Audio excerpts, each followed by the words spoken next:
Welcome back to a brand new episode of Bullet Point Nation, the show that's so good for your head, we were almost sued by Mike Lindell. Hey, how's it going over there, Judd? That was great. It's great, Mike. It's great, buddy. I stand astounded by what just came out of your mouth. I'm feeling the love. We got a great show. We have 3 minutes per topic. It's exciting. It moves fast. Here's my first question, Judd. What's bullet point number one? Bullet point number one, Michael Loftus. Whoopi ghosts America. She's willing to mask into her 90s until everybody gets the jab. Wow. Bullet point number two. Biden DHS head Mayorkas tries to spike a reuniting families football and blame Trump. That wacky Mayorkas. And bullet point number three. Joe's job report comes out weaker than his short-term memory, and he says his unemployment plan has nothing to do with no one wanting to go back to work. Do you smell that? I can smell his job report from here. Bullet point number four. Elon Musk touches down his Asperger's rocket on Saturday Night Live.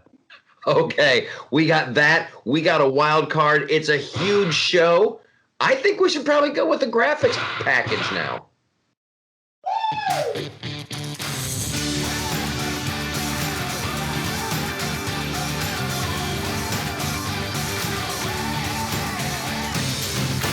I love it every time. I love it every time. Okay, so I'm going to reestablish the rules for all the new people. We got 4 topics. We got 3 minutes per topic. When that bell rings, we got to move on. These are the bullet points. This is the news you need. It's the stuff you're not going to see anywhere else, Judd Dunning. So let's rip. Let's go. Bullet point. That's true, unless you're ripping deep through the bowels of the American internet. And there we are. Yeah, so good to be back, Michael. Took a little vacation. Episode 101, Bullet Point Nation. And it's always great to be Michael Loftus. Can't wait to see you on Gutfield tomorrow night. So bullet point number one, Whoopi, the definitive voice of American wisdom, Whoopi Goldberg, who was great in The Color Purple, and that's all I remember. She said that she was going to stay home, maybe into the 90s, until everybody took the jab being the RNA vaccine, very questionable, or the direct antibody virus vaccines, also very questionable with the genetics of, AIDS-ridden monkeys. Actually, it's really out there. So she's saying everybody has to take it or she's going to stay masked in her basement. So, hey, man, I think she's looked 90 since she was in Sixer Act 2, man. That woman's always looked 90. So I could go on and on. I'll start with you. Oh, here's what I want. Somebody needs to get a hold of Whoopi and let her know Ghost wasn't real. Like, if she's alone in her house, Patrick Swayze's not going to come visit her. Demi Moore's not going to come visit her. She's going to be lonely. And here's the other thing I want to say. She's got plenty of money. I think The View should stop paying her. They should go, okay, you want to stay home? I guess you're not going to be going to the bank to deposit those big fat checks. If you're afraid, stay home. Whoopi should be the poster child for everybody who's just terrified in America. Whoopi, I love you, but I'm not going to miss you. If there's one face that I wouldn't mind being perpetually masked, and it's Whoopi Goldberg's. She's not, it's okay, Whoopi, you can stay masked for a little while longer, man. And is she in her attic with, Patrick Swayze and her ghost guns, perhaps? There's to tie the news together there. She, the thing about Whoopi Goldberg, she's got this vitriol that she just pours on and on and on. I mean, there's been 60,000 documented injuries. There's been 3,500 deaths from these vaccines. Hey, it's one thing, if you want to take the vaccine, go ahead and take it. But to say everybody else has to be in there, and that's where Smirkanish followed up on it, like the next day and said, hey, we need to now shun vaccines. 73% of Americans are saying shun people that don't take vaccines. We're talking about the Nuremberg trial said you can't experiment on human beings, and these vaccines are in the experimental phase till 2024. Thank you, President Reagan, for lifting all the liability shields away from Big Pharma, because you can't even sue anybody. You die or get sick. So, Why are we going to listen to, of all the people, I'm seeking wisdom of the great oracle of Whoopi Goldberg, son. Not happening. So you're fired. It's almost like she's an out-of-touch celebrity with way too much money. All right. Bullet point number 2. Bullet point number 2, Michael Loftus. Did I suck up all the time in the room on that one? Now that we're sticking to the format? All right. Okay, bullet point number 2. Before you start talking, I know you've worked hard on these slides, Judd. Don't make me slide. I told everybody.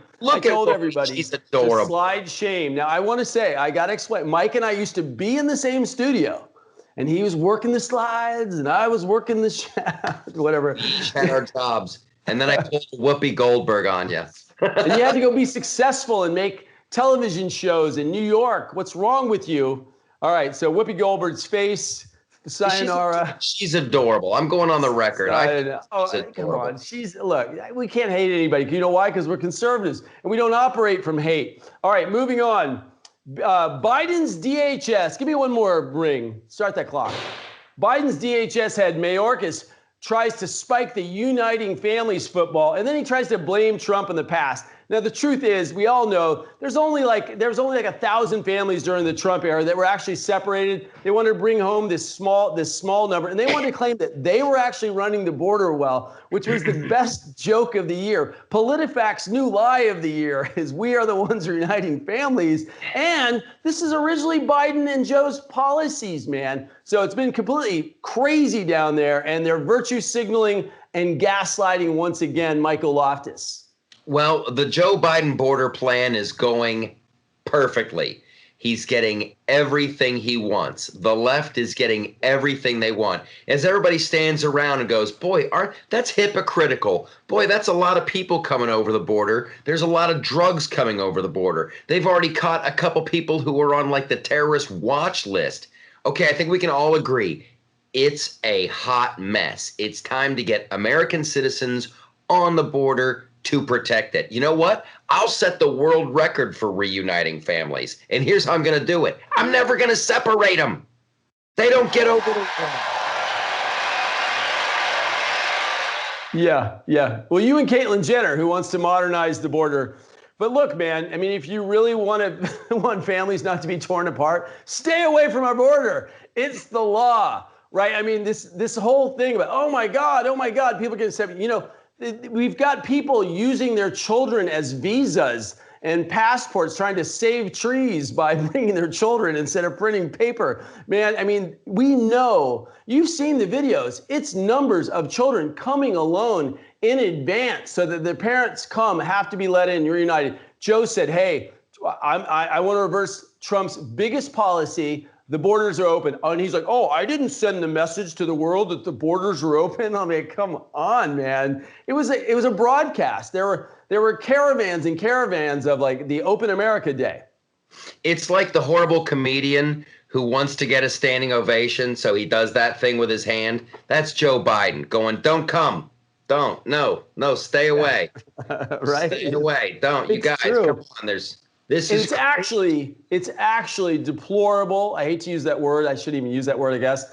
But it's actually morally despicable, though, the way that they are politicizing the border. Once again, Democrats don't care about minorities. They care about using them in any special anointed class for power. It is the worst of the worst. They are the real racists. They've been doing this since New York. They've been doing it since Chicago. All they care about is amassing votes. Open border means we will continue to control the vote. When have you heard them like really talking to a Latin American base and say, here's why you come here and here's what you can create? It's never about the vision for these people. No, it's always like they're poor, they're suffering. They've got some savior complex where only the Democrats can sweep you up and save you, you poor, helpless person of color who has no chance in hell of ever learning how to use the internet. And you can't possibly get an ID so you can vote. So please, just sit in your home and eat government cheese, and Joe Biden will wave from you from his basement Zoom call. I think the producer likes you more because she always ends on the best Michael Loftus moments, and she. You know what it is? I put an end on it. Maybe you're just funnier. With my political insights, I got that little ba-doom boom. It's like a drum beat. But it's a meritocracy, and you indeed are funnier. Judd Dunning is I'm just a smart ass who wrote a book. Moving on. And you're a brilliant mind. You're a brilliant mind, and you're just cute as a button when you move those slides, baby. Oh, yeah, baby. There's nothing better than moving those slides. Oh, yeah, check out these border pictures. Yeah, it's bad at the border. Ooh, it's horrible. Joe's Jobs. Okay, here we are. Thank you. We're on point number 3. We're on time. Okay, Biden President Joe Biden. Let me read my own writing. Okay, President Joe Biden said April's lower than expected job growth shows that his massive infrastructure and family support bills are needed now more than ever, and we should spend even more. The president rejected the idea that federal unemployment benefits are removing incentives for people to return to the labor force. Come on, man. Come on, man. This is the craziest thing he's ever said. He's like, oh, no, we need to spend more. The jobs just plummeted. Trump brought back this amazing force to our industrial sector and brought jobs home, and he deregulated 2-for-1 on deregulation. Our economy blew up. Black labor, Latin labor, female labor. It was amazing. It was such a deregulation supply side success. And then now he's saying that if I just spend more, my bad jobs. And he spent $5.7 trillion already, Michael Loftus. This is a classic case. This is what the Democrats love to do. They love to flip the coin and go heads I win, tails you lose. Because back in April, when Biden did his snooze-a-thon State of the Union speech, he's like, we created 1.3 million new jobs. The economy's on the right track. So wait, it was on the right track in April, and for the record, you didn't create crap, Joe. You didn't create anything. What happened is 1.3 million people got tired of being locked in their house, and they're like, screw it, I'm going back to work. So in April, we're on the right track. He's creating jobs. And then when his policies turn out to be a giant turd blossom, he's like, oh, we need to spend more money, which, oh, let me put on my shocked face. A Democrat wants to spend more money? A Democrat thinks that we can spend our way out of a problem? It's an absolute joke. And it's a power grab, too. With the way wages are going, you have to bribe people to work for you now. Small businesses aren't going to be able to compete with this $15, $16, $17. It's like a competition, and it's not good. Consumers are going to lose. Small business is going to lose. I am so excited for future inflation, though. It is going to be fantastic. Just right? That feeling of pulling out a $100 bill for a cup of coffee, and taking my wheelbarrow of my useless American coin. It's like 5.7 trillion. $10 Fresca. Exactly.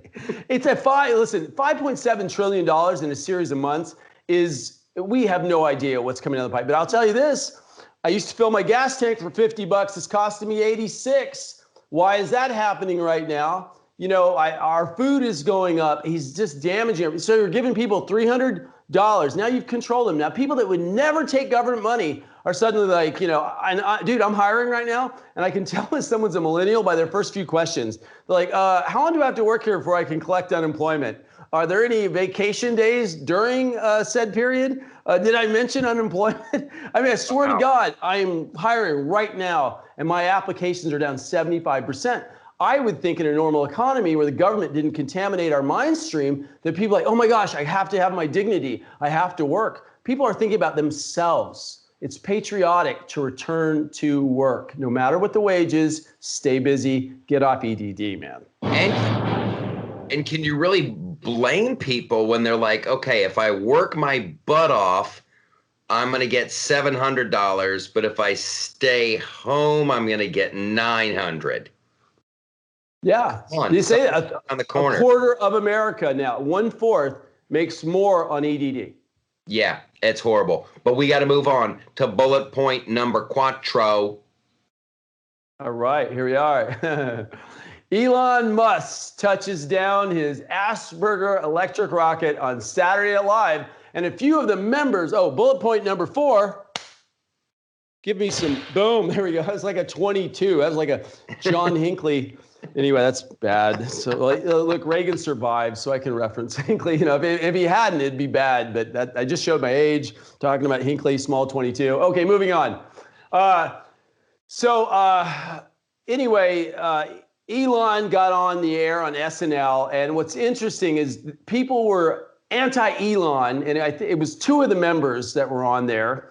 I think one was Michael Che, obviously. And the other one was that Gaysian guy. I forget his name. Can you say Gaysian? I just don't know his name.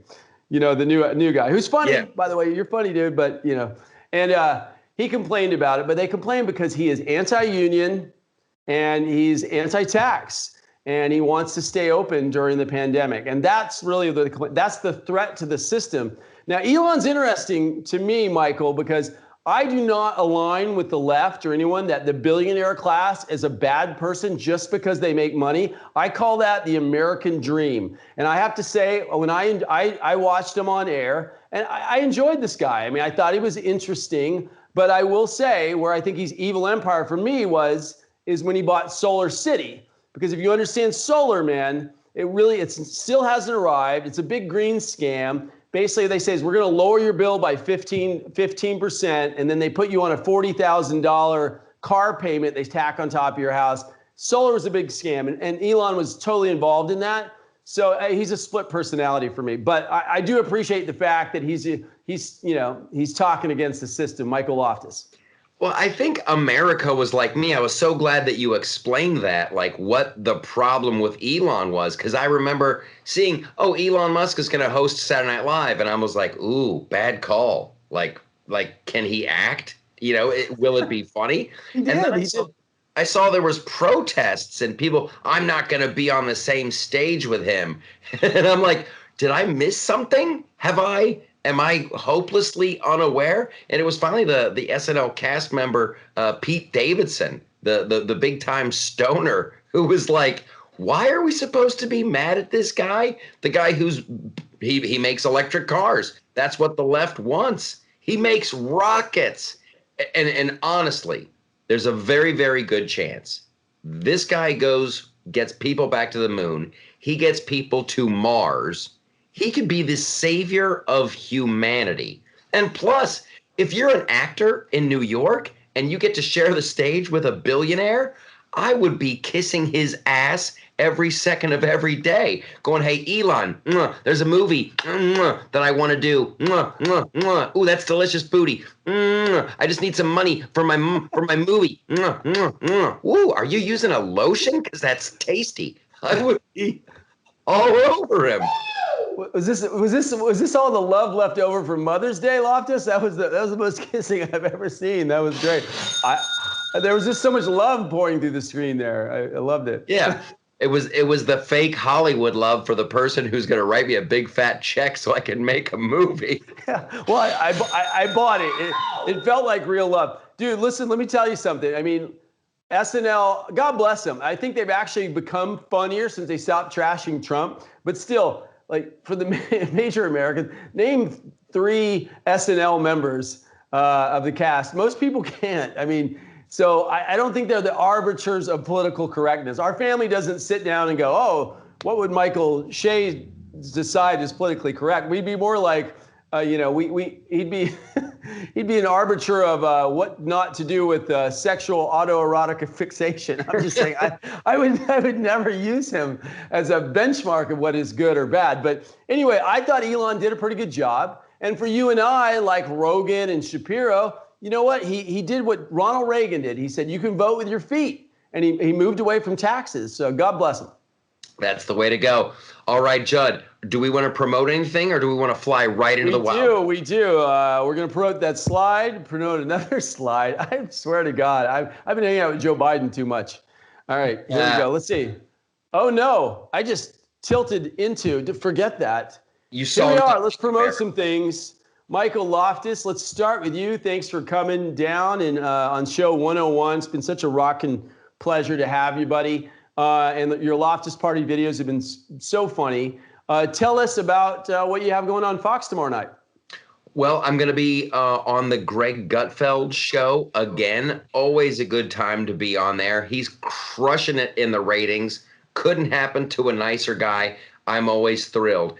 And then very soon, Judd Dunning, on this show, I will announce my summer tour. I got to come up with a name because I got to get some T-shirts made, got to get some sweet swag. But I'm going, and I cannot wait to kick off a summer tour and just say hello to the good men and women across the best nation on God's green earth.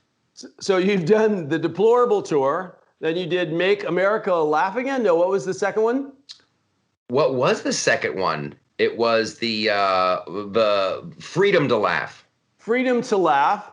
So maybe now try to keep laughing, although America's becoming a socialist shithole. I don't know. I mean, that might be. Laughing through the tears. No, all seriously, no, we joke around the show. But it is bad, dude. It is bad. It was a great. Anyway, I'm going to burn minutes. It was a great time during Trump. Lord Almighty, get us to the midterms, and may we take it. If there's an alternative universe where Trump's still president, I'm in. It has been it is really rough to watch this attack on our values. So, but anyway, staying back with your show. Okay, great. And your television show, did it renew? Are you going to do another season? Waiting to hear on pins and needles. But you know what? I'm like a boxer. I got to get out. I got to do it. I got to go. I can't wait. I can't wait any longer. Besides, I want to know what's going on in the world of Judd Dunning. Oh, Judd Dunning. So Judd Dunning, before he entered the world of real estate and then eventually later into politics, used to do stand-up. So I just did the Casino Inn down in San Diego. I got to tell you, if anybody's watching, it was great. There were like 200 unmasked people. They announced my book, 13 1/2 Reasons Why Not to Be a Liberal, and the screaming didn't stop. I wish my act was as good as the response I got for the book. They're just like, yeah. I'm like, whoa, this is California. So I had a really good time down there. We continue to do every Thursday on the National Port on Newsmax. I'm on this thing Friday called America Agenda Happy Hour, and I have to say, Bob and Heather are getting funnier every week. That's great. So that's a lot of fun. Michael Loftus even works on a couple of my jokes. And it's been a really good time. And then I'm doing Unapologetic, which is just me getting it out like Michael gets it out of the Loftus Party. So things are going great. And Bullet Point Nation sustains. And let's move on, Michael Loftus. I love my book. 13 1/2 Reasons Why Not to Be a Liberal does well. To pick up your copy on Amazon. And here we are with our Wildcard producer. Here we go. Producers on Instagram, feel that weird kind of moment. Yeah. And here comes the sound of our producer grabbing a random sound effect that has nothing to do with the bit. Okay, here we are, live. Michael Loftus, lay it down wild. Tell us what's going on. Well, obviously you can tell that I chose the wild card because it features the beautiful and talented Gwyneth Paltrow. She made news today, Judd Dunning. The headline was, Gwyneth Paltrow breaks down and eats bread. She broke down during the quarantine. She reached the lowest of lows. She ate bread and she ate pasta. I can't think of any other story that just highlights just the two Americas we live in. While the rest of America is like, I was terrified I couldn't buy bread. With Gwyneth, it was her nightmare. I hate bread. People are like, I was going to lose my home. I lost my business. My kids couldn't go to school. It was horrible. My grandmother died alone in elder care, killed by Cuomo. And Gwyneth's like, I have that beat. I ate bread. It's just let her eat bread alone. You know, I loved in the article, she said that the mind-numbing pandemic, I'm looking up her net worth right now. Hold on. I've got it. You know what her net worth is? Let's just look this up for a second. She's only worth $150 million.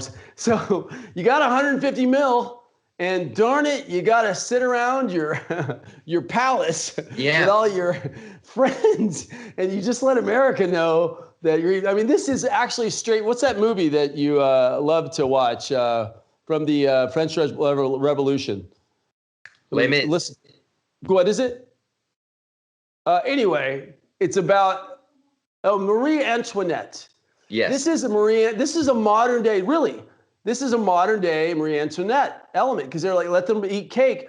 So it was a disregard for the working class. I mean, she's really had her Marie Antoinette moment. And I like that I had to ask a 20-year-old person about European history to remember that. But it's pretty scary. And then she said, and I think the real purpose of that story wasn't the bread. It was the other fermentation, because she said she's been drinking herself numb 7 days a week, which is happening across America. Oh, no. She's been drinking and eating bread. We need an intervention, Judd. We need to get in the car right now and save Gwyneth and save her candle empire. Buddy. All right. So here, the most important moment. I'm throwing you a wild card on your wild card. Let's hear your thoughts on moms, buddy. It's Mom's Day yesterday. And well, first of all, some of our moms have moved on. And I just sending love to your family, to all family, to everybody for our moms. They really are the superheroes of our society. And I just want to say that the war on motherhood this year, and Ted Cruz tweeted about it. He said, what are they called? Birthing people? It's like, come on, man. Come on. I mean, that's the whole point. It's like, don't talk about my mother. I mean, now that PC is attacking motherhood, it's like mothers maintain everything beyond government, beyond America, that is sacred, good, and holy, and we love our moms. And so I just want to say, thank you to all the moms out there. Me too. And I want to say, moms, we love you all so much. We will forgive this BS holiday and a crappy reason to sell another card. All right, and then I go into feckless. There's my book.